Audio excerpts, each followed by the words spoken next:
Historia Confidencial, con Pacho O'Donnell y Felipe Piña.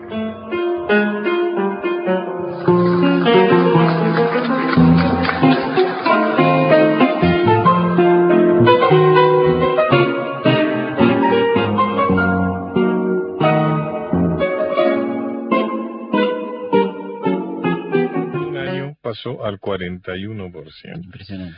La tasa promedio de inflación fue del 22%, la deuda externa bajó la deuda externa de 3.390 millones de dólares en 1963 a 2.650 millones, o sea que se bajó prácticamente una tercera parte de la deuda. Fue la última vez que bajó en la historia argentina. No se aceptó los términos de la negociación con el Fondo Monetario Internacional y los temas se arreglaron bilateralmente con los países acreedores. O sea, no se consideró que era un intermediario. Aparte de un gobierno de una enorme dignidad, ¿no? Recordemos. En los años 64 y 65 el país creció a un 10% y 9% anual.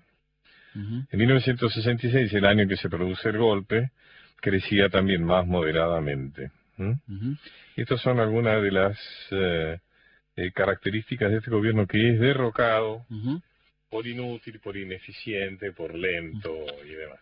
Yo estaba diciendo algo en torno a la dignidad de Ilia que tiene que ver con un episodio que se produce en 1965, que es la invasión norteamericana a Santo Domingo, ¿no? Una invasión espantosa con miles de muertos, que es condenada fuertemente por el gobierno argentino del presidente Ilia.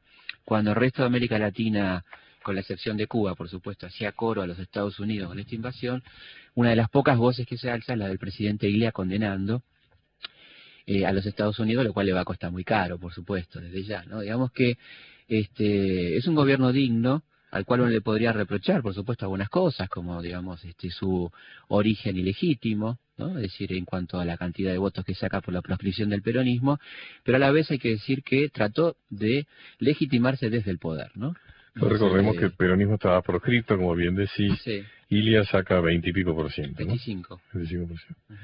Que es el antecedente, bueno, de nuestro actual presidente, claro, ¿no? Tal cual.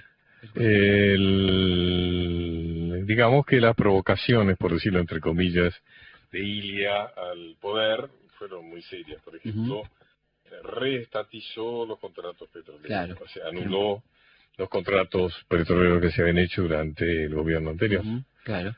durante el gobierno de Arturo Frondizi. Y además revisaba los contratos estatales que encubrían, por supuesto, como siempre, negociados con empresas privadas. Es decir, se iba ganando enemigos peligrosos, ¿no? Es decir, por querer hacer un gobierno honesto, se iba ganando enemigos peligrosos. Y además tuvo una actividad en contra de uno de los sectores más poderosos del comercio mundial, que son los remedios, ¿no es cierto?, en la industria farmacéutica internacional. Claro, él era médico, recordemos, ¿no? Un médico notable. Y con un ministro de salud, que era el doctor Oñatibia, que elaboran juntos la famosa ley de medicamentos, que establecía cosas muy muy sencillas pero fundamentales, digamos, un vademecum claramente reducido a los medicamentos necesarios, la necesidad de aprobar las drogas, no por papelitos, sino que vayan inspectores y aprueben las drogas realmente para ver qué remedios tomaban los argentinos, y no como ocurre ahora que nos usan de conejito de la India, para ver qué pasa con los remedios prohibidos en el primer mundo. Todo esto lo regulaba la extraordinaria ley de medicamentos, que tiene aprecio social, esa parte del doctor Ilia, que es uno de los motivos de su caída, seguramente, una de las cosas que más ponen nerviosos al poder, que evidentemente no estaba dispuesto a tolerar esto, ¿no? Es decir, el tema de la regulación de la actividad bancaria y financiera, la idea del préstamo como elemento social para la industria local, bueno, una cantidad de cosas que en aquel momento lamentablemente la población argentina no valoró adecuadamente, porque hay que recordar también con dolor histórico que el golpe de Onganía fue saludado, ¿no?, por la mayoría de la población argentina, ¿no? Y muy bien trabajada por una campaña feroz de la prensa en aquel momento. ¿Por qué no te des un poco de eso de la campaña? Porque es interesante. Bueno, la campaña tenía que ver, digamos, con instalar la idea... Estamos hablando del golpe de Onganía contra Arturo Ilia. Exactamente, la idea era instalar esta imagen del presidente Ilia como lento, ¿no? Como hombre que dormía la siesta, que era una tortuga. El dibujante Flax lo dibujaba siempre con una... Palacio, ¿no? Claro, con una paloma. Una paloma en la cabeza. Una imagen tremendamente impactante, Sí, ¿no? sí, Que impactó mucho. absolutamente. El presidente con una paloma. Una palomita en la cabeza. Bueno, y entonces esto acompañado de una ofensiva de un sector militar muy Se suponía politizado. que era malo tener una paloma arriba de la cabeza, ¿no? Yo creo que está bárbaro, ahora, ¿no? Fíjate qué bueno, ¿no? No sé si a vos te dibujaran con una paloma arriba de la cabeza. Es un buen síntoma, que decir que sos un tipo pero bueno. en esa época Claro, parecía eran épocas también que se le exigía mucho a la democracia y se tenía muy poca confianza en la democracia. Tal cual, desde todos los sectores, ¿no? Claro. También desde la izquierda, digamos. La palabra democracia no era una palabra que el gran formara propagandista parte... de la democracia fue la dictadura de Videla, ¿no? Claro, donde contrariamente nos demostró que por más mala que sea la democracia, tal cual, siempre es mejor que cualquier otra cosa. Pero en aquel momento los vocabularios eran otros, era más liberación o dependencia, eran cosas más confrontativas. La palabra democracia brillaba por su ausencia, ciertamente. Por otra parte, Ilia estaba bastante solo, inclusive a nivel partidario. El balvinismo no apoyaba fuertemente al gobierno de Ilia. Y dentro del ejército, un ejército muy politizado, acompañado por los factores de poder. Pensemos, por ejemplo, en una persona bisagra que operaba como una especie de hombre vinculado a las altas esferas de negocios, que era el ingeniero Alzogaray, cuyo hermano era una parte fundamental en la pieza de poder del golpe de Onganía, ¿no? Va a serlo después. Es decir que ahí hay un trabajo de pinzas y algunas publicaciones que si uno mira más o menos a partir del mes de enero del 66 va a haber una enorme profusión de propagandas de laboratorios medicinales, que eran los afectados por Ilia. Además en esa época estaba muy patente el temor norteamericano que se repitiera la experiencia cubana. Absolutamente. Vos hablaste recién de lo de Santo Domingo. Se había estructurado la idea de una defensa concertada de los ejércitos latinoamericanos, la doctrina de la seguridad nacional. O sea, ya los ejércitos debían luchar contra el comunismo, no solo en los frentes de batalla, que no había aquí, sino en lo que se suponían que eran los frentes de batalla que proponía el comunismo, que era la ideología, los sindicatos, los movimientos populares, etcétera. El enemigo interno, ¿no? El enemigo interno. Y entonces en ese es de la quinta columna comunista, digamos. Un tema que sirvió tanto para atacar y finalmente exterminar, desaparecer con el tiempo, con el correr de los años, a tanto dirigente honesto, gremial, estudiantil, juvenil, etcétera, que no estaba implicado en la guerrilla, sino que simplemente era alguien dispuesto a defender las ideas. En ese sentido, eso hacía que en aquella época los ejércitos y el ejército de las Fuerzas Armadas se consideraban con derechos de intervenir en los, como decías vos, en las situaciones interiores de sus países, ¿no? Así que Ilia tenía que aguantar planteos, opiniones. Además, hay que situarse en la época de un ejército sumamente politizado, un ejército que venía de azules y colorados, una pelea entre, digamos, aquellos que toleraban al peronismo como una forma de enfrentar al marxismo y otros que decían que el peronismo iba a ser justamente la cabeza de puente, el marxismo. Claro, el caldo de cultivo. Efectivamente. Entonces, bueno, era un ejército muy diferente al que tenemos hoy, absolutamente diferente, donde la política estaba absolutamente metida, con contactos con sectores de la derecha peronista, como era el sindicalismo, de Bandor en aquel momento. Es decir, un caldo de cultivo ciertamente peligroso que va a dar como resultado del golpe, previa campaña de prensa, particularmente de 2 o 3 revistas de aquel momento. Vale la pena recordar Primera Plana, ¿no? Confirmado de Timerman, y Extra de Bernardo Neustadt, ¿no? 3 revistas que hicieron mucha fuerza a favor de Onganía. Inclusive hay un artículo notable de Mariano Grondona del 30 de junio del 66, se llama Por la Nación, 2 días después del golpe, donde Grondona habla de un caudillo militar naciente, que es Onganía, ¿no? Pero Grondona nunca desmintió ser el autor del comunicado 150, ¿no? Sí, que en realidad no está mal. El 150 es el comunicado, creo, más democrático de las Fuerzas Armadas. Es el comunicado de los azules. Las Fuerzas Armadas anuncian la toma del... No, es el comunicado que corresponde a azules y colorados, ¿no? Sí.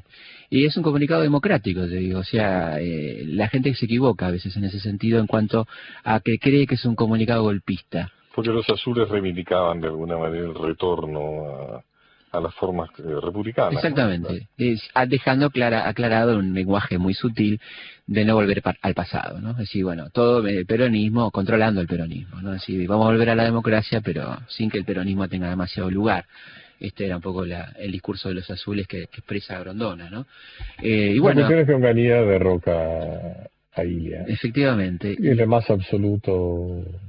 Sin diferencias. Indiferencia, gracias. Sí, indiferencia. Indiferencia general es así que Ilia se va en taxi, ¿no es cierto? A su casa, de la casa de gobierno se va en taxi a su Echado casa. por una escuadra de lanzagases de la Policía Federal, comandada por el general Alzogaray y el coronel Perlinger. Coronel Perlinger se arrepentirá. Pero era una autocrítica, ¿no? Sí, muy interesante. Un acto de contrición realmente muy conmovedor con el correr de los años. Sí, porque él toma nota de lo que le dice el doctor Ilia. El doctor Ilia tiene un diálogo muy ríspido con ellos y le dice, sus hijos nunca le van a perdonar lo que usted está haciendo en este momento, ¿no? Entonces Perlinger, años más tarde, cuando vuelve la democracia a la Argentina, él crea una institución muy honorable que es el CEMIDA, Centro de Militares por la Democracia, y ahí él dice en una nota que efectivamente sus hijos no le perdonaron de alguna manera el haber desatado la caja de Pandora, abierto la caja de Pandora, porque ciertamente el golpe de Onganía abre la tragedia nacional, ¿no? Es decir, ahí empieza... El costo para Julio Alzogaray también fue muy alto, si uno puede relacionar, porque él pierde un hijo, que es un montonero, se compromete con la guerra, digamos, con la lucha armada contra el poder, y es muerto, asesinado en Tucumán. En Tucumán, efectivamente. Así que, digamos, Julio Alzogaray también ha sufrido las consecuencias, ¿no? Sí, y bueno, y digamos que Ilia se va sin pena ni gloria, digamos, creo que con mucha pena él, ¿no? Y en medio de una indiferencia cómplice, diría yo, porque no es solamente indiferencia, ¿no? Había como una gran expectativa, y la única reacción que advierte en la prensa, que vale la pena recordar en honor a nuestro querido amigo Joaquín Lavado Quino, es un chiste solitario ahí de Mafalda, la única vez que Mafalda, que Quino usa para Mafalda un solo cuadrito, que ocupa todo el ancho de la tira, que dice Mafalda, y lo que me enseñaron en el colegio, ¿no? Es decir, quien quiera oír que oiga, ¿no? Es decir, ¿qué pasa con la educación democrática? Exactamente, algunos lo entendieron, creo yo, y se estaba evidentemente yendo en contra de mucha tradición. Lo que pasa es que en esa época, volvamos a insistir, se pensaba que a un gobierno militar podía darle más dinamismo, que más modernidad, digamos, al hecho. Había un gran descrédito de los políticos, ese es el problema también. Cuando los políticos se exponen al descrédito y al mismo tiempo cuando ciertas fuerzas interesadas en el descrédito de la política aprovechan toda situación, ¿no? Había una cosa muy importante que era el ejemplo de Brasil. En Brasil había una dictadura que había surgido con el derrocamiento del presidente Quadros, y la instalación, digamos, Goulart luego después, ¿no? Y la instalación de una dictadura tecnocrática, es decir, de unos militares modernos. Sí, se suponía, yo creo que el lema era para French y Brasil. Exacto, ¿no? Que el lema era que Brasil estaba conquistando espacios en el mundo. Y ciertamente con una importante inversión industrial, crece ahí el cinturón industrial de San Pablo, ¿no? Una cosa de un Brasil potencia, de la mano de una dictadura como la brasileña, y se suponía que en la Argentina iba a pasar algo parecido, porque Onganía viene con un plan inicialmente desarrollista. Onganía era una persona tremendamente oscura, ¿no? Sí, un tipo... Un hombre absolutamente mediocre. Totalmente mediocre, sí. Que no respondió en ningún momento a las expectativas, ni siquiera de ser un villano con talento. No, para nada. Tenía atrás algunas personas muy importantes como Ciri Villegas, digamos, ideólogos, ¿no? Tipos que sí eran intelectuales de la defensa, que ya vinculaban el tema social con el peligro guerrillero muy tempranamente, así que la vieron venir, ¿no? De alguna manera. Claro. Onganía gastaba sus fuerzas en una acción moralista, esencialmente. Claro, exactamente, ¿no? Era el comisario Margaride que rompía en los hoteles alojamientos. Y en Villa Cariño. Se prohibía obras de teatro, pero se prohibió Bomarzo. Los besos en público. Como vos decías bien, también se terminó con el Ditela, ¿no es cierto? Era como que la minifalda. Claro. El largo de la falda. Se estaba a favor de la moral y las buenas costumbres. Claro. Y ese es el tema del fascismo, ¿no? Cuando juega con su verdad, cuando supone que su verdad es universal, ¿no es cierto? Que las cosas deben ser como yo quiero, yo supongo, como yo estoy seguro que deben ser, y los demás, bueno, tienen que atenerse. Yo era chico en aquel momento, en la época de Onganía tenía 11 años, pero me acuerdo muy bien que la gente grande de la familia no veía tan mal las reglas morales de Onganía. ¿no? Es decir, esto de que los chicos no tuvieran el pelo largo, que las chicas no sean escandalosas y anden con la falda corta, era aceptado por la parte adulta, cosas que pero se tenía daban. algo que ver con una especie de religiosidad hispánica. Sí, lo que ¿no? dijimos, lo preconciliar, con lo José Antoniano, exacto, que ver con el falangismo, no sé. Bueno, el Opus Dei, por supuesto. El Opus Dei, claro, exactamente. El Opus Dei estaba asomando. Sí, todo esto que hablaba del cuidado moral de un dictador paternalista que te cuidaba de los males de la sociedad moderna. Que abjuraba de la política, que había decidido que se iba a quedar. ¿Hasta cuándo se iba a quedar? Hasta el año 2000. Hasta el año 2000. Igual la salud no le dio porque murió en el 95, no le alcanzaba, ¿no? Pero bueno. Hubo algunas dificultades. Tuvo 4 años nomás, en realidad. Le contamos el final a la audiencia. Claro, al estilo Franco, ¿no? Quedarse exacto. Hasta el final. Bueno, era el gran admirador de Franco, ¿no? Claro. Muy bueno. Donde se pretendía reemplazar los partidos políticos por las corporaciones, era un gobierno corporativo, ¿no? O sea, la corporación eclesiástica, la corporación, pero sobre todo se transformaba en las corporaciones que eran articuladas por un gobierno autocrático y entonces que se ocupaba de velar por los intereses y conciliar los intereses de las distintas corporaciones. Una cosa que es poco conocida del gobierno de Onganía, que es una barbaridad, es la supresión del Ministerio de Educación. Onganía suprime el Ministerio de Educación y lo transforma en una secretaría del Ministerio del Interior. O sea, que tenga la misma categoría que la policía, la educación, ¿no? Es decir, era una subsecretaría del Ministerio del Interior. Estaba clarito. Y la primera manifestación de esta historia es la Noche de los Bastones Largos. ¿No? Contanos qué fue la Noche de los Bueno, festejando el primer aniversario del golpe, el 28 de julio de 1966, Onganía decide poner fin a una huelga sostenida por docentes y estudiantes de las universidades de todo el país y particularmente fuerte en Buenos Aires, que protestaban contra la derogación de la reforma universitaria. Es decir, Onganía venía a derogar años y años de vigencia de la reforma universitaria que establecía el cogobierno, la libertad de cátedra, la autonomía.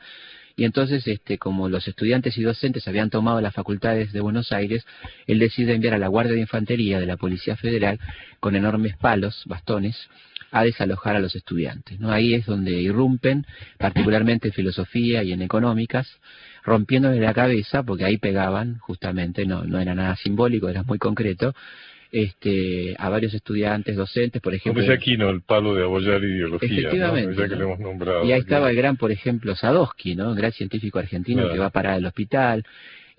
Bueno, un homenaje a don Manuel. Absolutamente, un grande, ¿no? Un grande Sadowski. Un hombre que supo vincular la ciencia con lo social, ¿no? Siempre. Sí. Y esto provoca una catástrofe cultural en la Argentina porque 700 docentes de los mejores. Recordemos que Milstein, el premio Nobel nuestro, el cual nos enorgullecemos y nombramos a Usey, a Leloir y a Milstein. Recordemos que Leloir y Usey efectivamente desarrollaron sus investigaciones en la Argentina, pero Milstein en Estados Unidos. Sí, en Inglaterra también, ¿no? En Inglaterra también. Y digamos que bueno, que esto fue una catástrofe porque por ejemplo, se va de la Argentina Tulio Alperindongui, ¿no? Uno de los más grandes historiadores que va a radicarse casi para siempre en California, y perdemos, bueno, aquellos de la época que desaparece la Escuela de Cine de Santa Fe, bueno, muchas cosas que se van vaciando a partir de que las universidades se van quedando sin sus docentes, y se produce un recambio que va a tener consecuencias históricas, es decir, el cambio por las cátedras nacionales. No es casual, ¿no?, que las dictaduras no es que le den poca importancia al intelecto, sino que están en contra. Todo lo contrario, claro. O sea, es realmente un sistema típico de las dictaduras, degollar, o por lo menos estupidizar al esclavo, ¿no? Absolutamente. O sea, estaba leyendo uno de los aspectos más interesantes de lo que está pasando ahora, por ejemplo, esa gran potencia que es China, que aparentemente va en camino a ser una enorme potencia, con un crecimiento 8 o 9% anual. Tiene un gran desarrollo tecnológico. Parece que los chinos le han dado una enorme importancia a formar sus técnicos y en este momento, y la India también. Claro.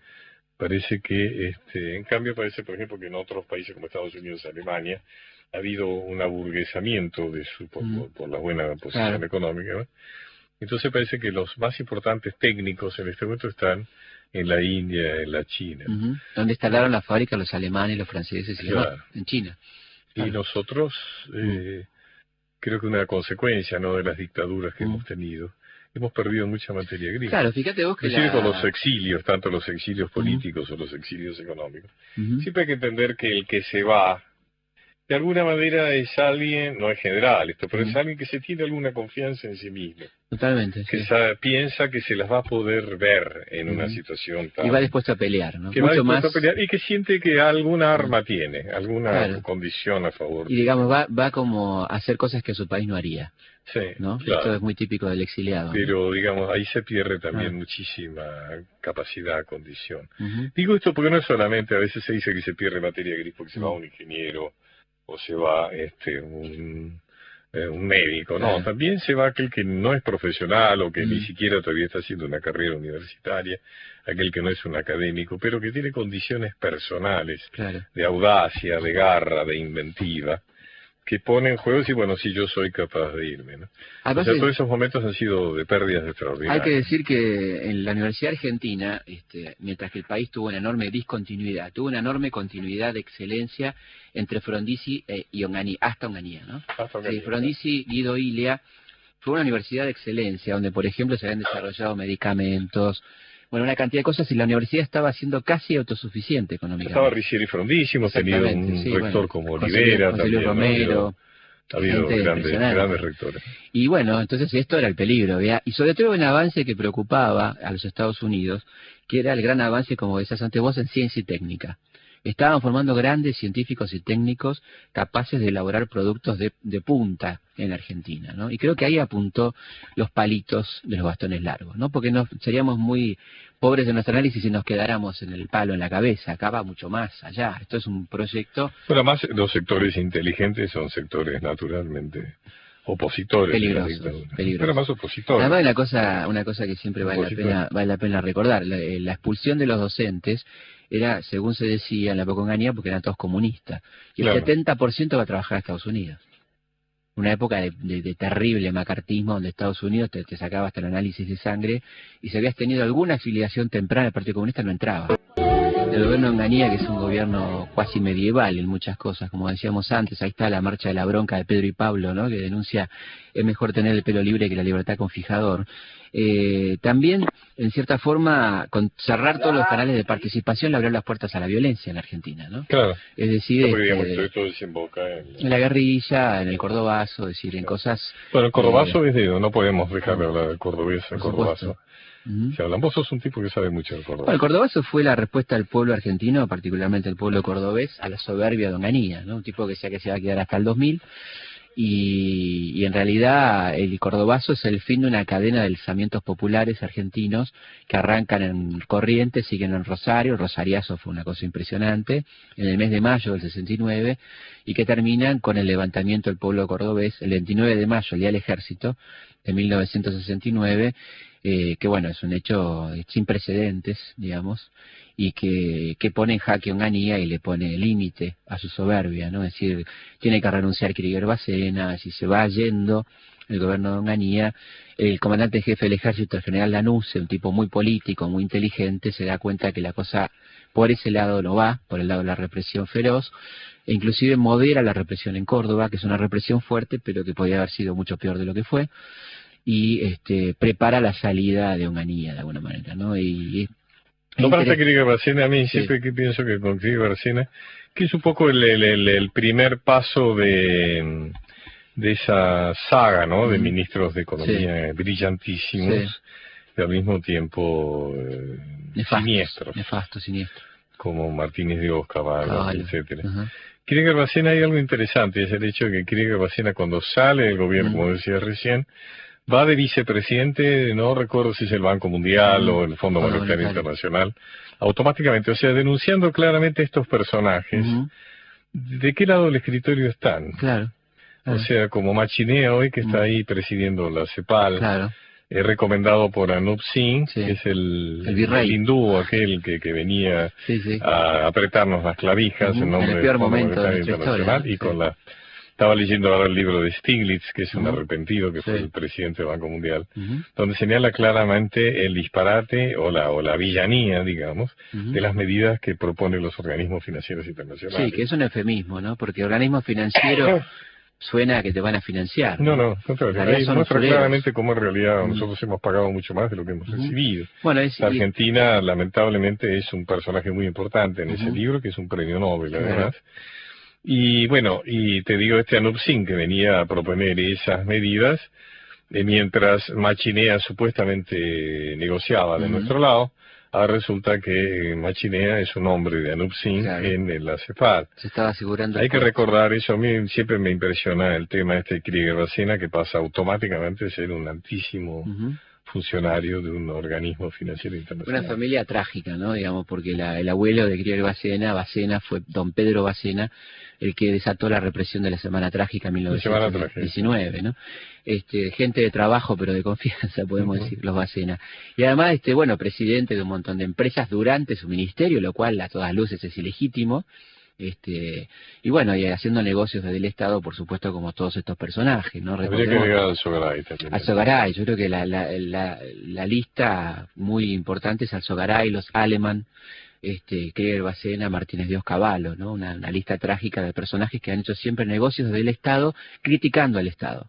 Porque esta es la característica, ¿no? El Estado no sirve, el Estado elefantiásico, que ellos transformaban el elefantiásico para hacer negocios y después lo criticaban, ¿no? Bajando línea economicista, una jerga, la cual es muy difícil oponerse, porque ese ajedrez lo saben jugar solamente ellos. Te dicen las ¿Qué pasa por ahí cuando en un programa de televisión te debe compartir un panel con un economista? Yo me siento un idiota. O hablamos de lo que yo sé hablar, pero lo que pasa es que los periodistas habitualmente están convencidos de que es mucho más importante el código económico que un código histórico, que un código intelectual, que un código... Claro, por eso que humanístico, las expectativas para el tercer trimestre, qué sé yo, bueno, la gente se queda diciendo, ¿de qué estamos hablando acá, no? Claro, se parece que las expectativas las condicionan ellos. Claro, por supuesto, ¿no? Porque si uno de ellos te dice el dólar va a subir, algo va a pasar con ellos. Efectivamente, tienen una capacidad de influencia. Vos fíjate qué interesante las similitudes de la historia, ¿no? Porque Krieger-Bacena también es un tipo que logra la estabilidad.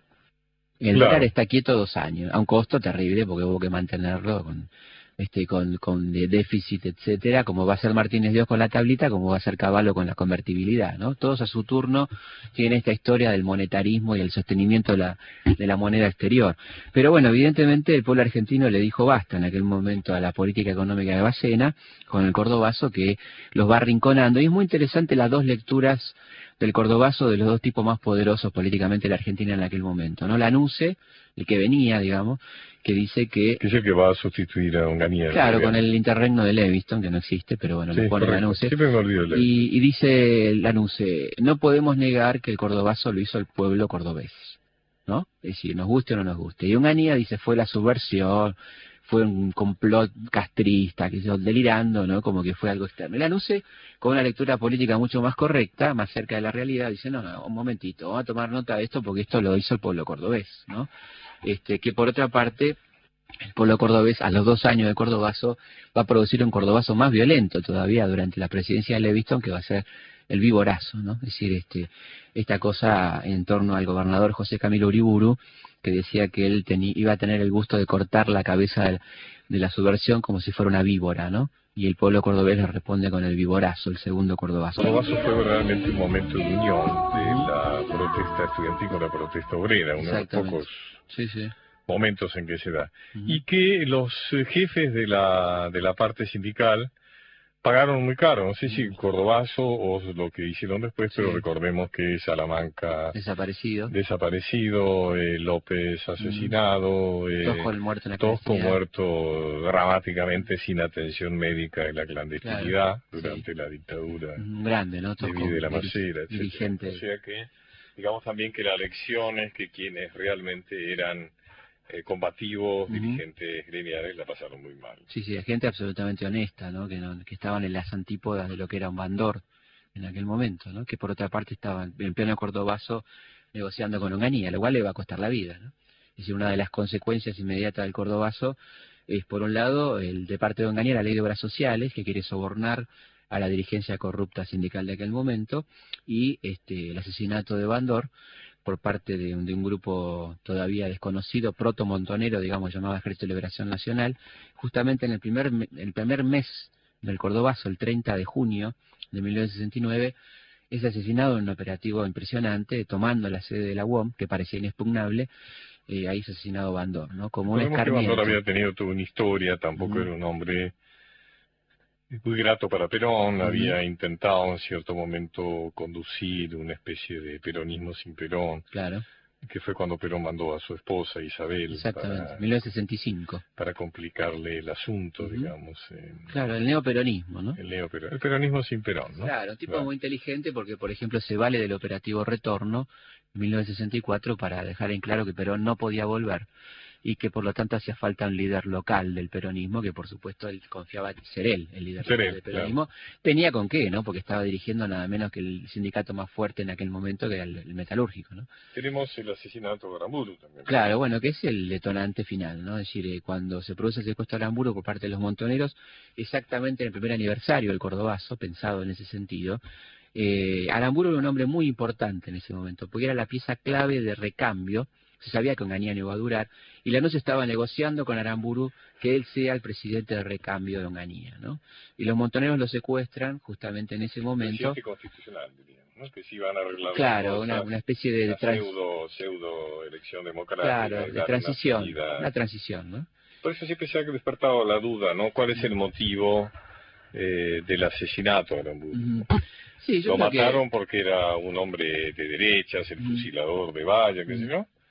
O lo mataron porque era una posibilidad de salida, claro. Inclusive con algunas negociaciones con gremios peronistas. Bueno, lo que dicen lo mató a la izquierda, lo mató a la derecha, aquí lo mató. No, yo creo que lo mataron los montoneros, sin ninguna duda, sí, mataron ellos. Yo no creo en la teoría. La afiliación de los montoneros. La teoría de Molinari no la creo, la de que estuvo metido la CIDE, digamos, inclusive los investigadores más serios como Gillespie, que ha investigado montoneros a fondo, niegan rotundamente la cuestión esta de los servicios de inteligencia, ¿no? Me parece que fue un operativo muy audaz. La presentación en sociedad. Claro, y que tenía doble objetivo. Un objetivo de justicia histórica, según el concepto de la resistencia peronista, que era hacer justicia con aquel hombre que había fusilado a José León Suárez y había masacrado al pueblo peronista, en aquel concepto... Recordemos, para no dar nada por obvio, que los fusilamientos de Valle, ¿no es cierto?, sí. La sublevación de Valle, que fueron un año después de la caída de Perón, la caída de Perón, y luego también los asesinatos en los basurales, ¿no es cierto?, que describió también Rodolfo Walsh. Exactamente. Bueno, en aquel concepto de justicia revolucionaria, que no la estamos avalando, acá estamos contando, ¿no?, de cómo fue el hecho, Aramburu es juzgado. Hay una escena ahí dentro de eso, o sea que no, yo tampoco quiero rescatar la figura de Aramburu, estamos siendo objetivos. Pero hay una escena, quizá por mi parte más teatral, ¿no es cierto?, más dramatúrgica, que es cuando le preguntan los que lo van a ejecutar, porque lo contaron, absolutamente en detalle, cuando le preguntan qué es lo que desea, y Aramburu le dice que le aten los zapatos. Tiene los zapatos desanudados. Y entonces quien lo va a matar, porque eso no fue un fusilamiento, eso fue un asesinato, digamos, a sangre fría, se agacha, digamos, a sus pies y le ata los zapatos. Esa foto, ¿no es cierto?, de quien está a punto de matarlo, arrodillado a sus pies, atándole los zapatos, es una foto hubiera extrema, ¿no? Sí, a mí me contaba... Pero es algo que me ate los zapatos. A mí me contaba Filmenis que ellos se llevaron una sorpresa con Aramburu, ¿no? Que les pareció un tipo mucho más digno de lo que pensaban. Eso que te estoy contando es un acto de una gran dignidad. Sí. Que no es solamente morir con los zapatos atados, porque le habían anunciado ya que lo iban a matar. No había dudas de que lo iban a matar, porque supuestamente había habido un juicio sumarísimo y entraron para informarle que en el juicio popular se había decidido matarlo. Sino no solo no querer morir con los zapatos desabrochados, sino también eso de hacer arrodillar a sus pies. Y todo el tiempo trató de convencerlos de que estaban en un error, digamos. En los diálogos le trata de decirle que se equivocaban.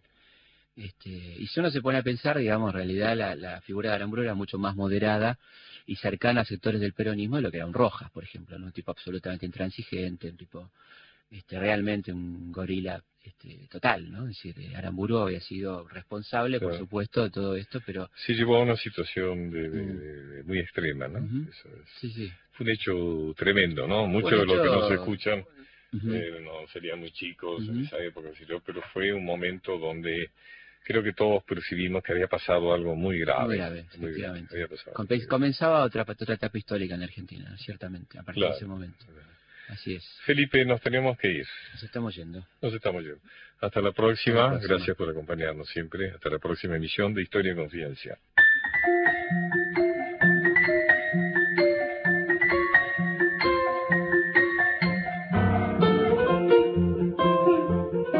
Historia Confidencial. Operación técnica Rubén Sandoval. Puesta en el aire Claudio Díaz Colodrero.